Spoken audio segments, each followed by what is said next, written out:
Okay, we're going to pick up with Chapter 6 for the review for the final. Chapter 6, we got into mole-mass relationships. So first we talked about what is a mole of anything. It's a certain number of anything. But in chemistry world, we have this definition: 1 mole of any substance is the amount of the substance in grams that is numerically equal to its formula weight in AMU. Okay? So if I have carbon, the formula weight for 1 carbon atom in AMUs is found by adding up the protons and the neutrons, because those are the things that have mass in an atom. So we have 6 protons in a carbon atom. We have 6 neutrons. In total, that adds up to 12, because each proton and each neutron weigh 1 AMU. So that's 12 AMUs. So this is my formula unit for carbon only when it's by itself. And therefore, if we're looking at this definition of a mole, 1 mole of carbon is equal to 12 grams. That's what that's saying. And you can do that for any element on the periodic table. Okay. We also know that 1 mole of any substance also works the way the word a dozen works. We understand that, let me zoom in here. There we go. We understand when I say the word dozen, 1 dozen stands for a number of items. It stands for 12 items. Okay, Avogadro's number works the same way. Avogadro number equals 1 mole of items. Okay, so how many items are in a mole? 6.022 times 10 to the 23rd items. Okay, it's just an astronomically large number. All right, just the way 1 dozen is 12 atoms, 1 mole is 6.022 times 10 to the 23 atoms. So you need to have this number memorized or write it on your note card. It will not be given to you on the final exam. So those were a few just like brief things, foundational things from Chapter 6. We also practice calculating molar mass. Now that we know what a mole is, and we know that 1 mole of anything is related to a number of grams of that substance, if we have any compound, for example, urea, here's the formula unit for urea. Or the formula, unit's fine. CO, and then we have NH2 in parentheses 2. So if we're going to calculate the molar mass of that, you need to add up the mass for 1 mole of every element and add all of that up. So for carbon, we have 1 carbon atom in urea. So 1 mole of carbon atoms equals 12 point, if we're being particular here, technical, 0.011 grams. All right. We have in the formula unit 1 oxygen. Okay, so if we're calculating the mass of 1 mole of urea, we need to account for 1 mole of oxygen atoms. That weighs 15.999. I just round it, 16.00 grams. Okay, nitrogen is next, and notice we have this parentheses with a 2. So that means we have 2 moles of nitrogen atoms. Well, we know 1 mole of nitrogen atoms, if we look at the periodic table, is 14.007, but 2 moles of nitrogen atoms would be 28.014 grams. And then we have hydrogen here.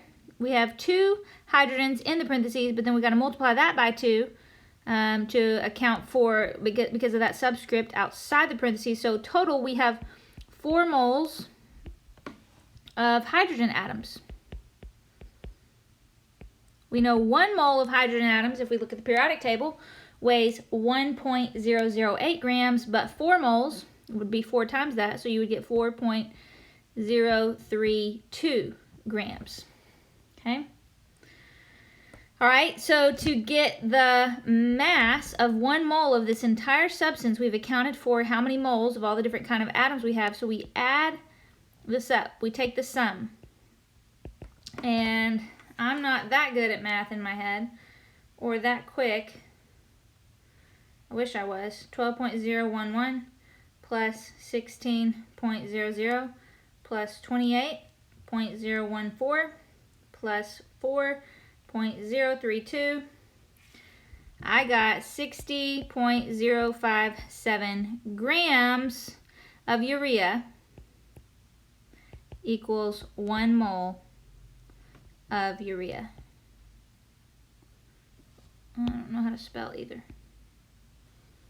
Okay, so that is an example for calculating molar mass. I chose this particular example because if you look at this compound, we've got some interesting stuff with the parentheses and the subscript outside. So just don't forget to account for all your atoms and then write out the mass in grams for however many moles of that kind of atom you have. Sum all of that up together and you can calculate the molar mass. We have a whole dry lab that you can print off, re-download, print it off, rework those problems if you want to. It'll give you some practice calculating molar mass that would be good to practice for the final exam. Okay, next problem.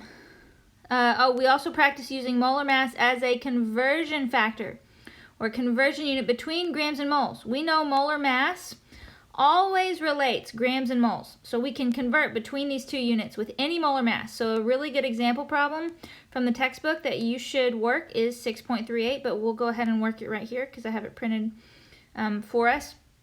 It says the active ingredient in the milk of magnesia, it's an antacid, is magnesium hydroxide, and here's the chemical formula, MgOH2. A typical dose, 1 tablespoon, contains 1.2 grams of magnesium hydroxide. Calculate the molar mass of magnesium hydroxide, and then B, the amount of magnesium hydroxide in moles in 1 teaspoon. Okay, so let's do part A. All right, A says calculate the molar mass. So we can do that. If we look at the formula unit right here, we've got 1 mole of magnesium atoms,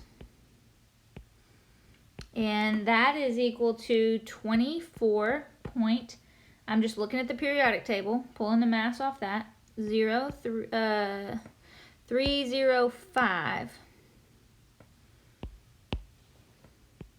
grams. And then we have this 2, so that means we have 2 moles of oxygen atoms and 2 moles of hydrogen atoms. So 2 moles of oxygen atoms, well, if we look at the periodic table, each single mole weighs 16 grams, so times 2 would be 32.0 grams. And then hydrogen, we've got 2 moles of hydrogen atoms. Each mole of hydrogen atoms weighs 1.008, so we got 2.016 grams. So we'll just add all of that together. 24.305 plus 32 plus 2.016, and we have 58.321 grams equals 1 mole of MgOH2. Okay. All right, now it says calculate the amount of magnesium hydroxide in moles in 1 teaspoon. Okay, well, we know that might be should it say 1 tablespoon? No, 1 teaspoon. So we need to know how many teaspoons are in a tablespoon. I think it's 3. I'm just going to Google that real quick. How many teaspoons in a tablespoon? 3. Okay, 3 teaspoons in a tablespoon. So for part B, we want to know how many moles of magnesium hydroxide are in 1 teaspoon. So I'm going to start with 1 teaspoon, and you abbreviate teaspoon, TSP. So then I'm going to convert to tablespoons. Why? Because we know 1 tablespoon is this many grams, and we're going to have to convert to grams before we can get to moles. Once we get to grams, we can use our molar mass we just calculated to get to moles. All right, so first let's convert to tablespoons. 3 teaspoon in 1 TBSP, tablespoon. So teaspoons cancel.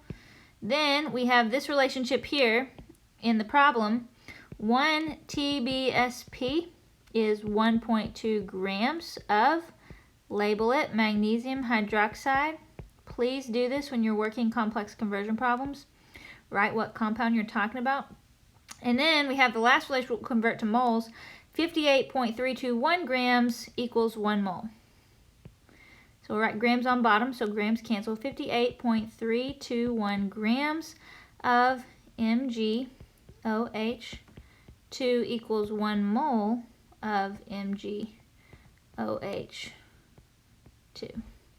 So tablespoons cancels, grams of magnesium hydroxide cancels, we're left with moles. So you do 1 divided by 3 times 1.2, and then divide that by 58.321. And I got 0.00, we'll say 69 moles of MgOH.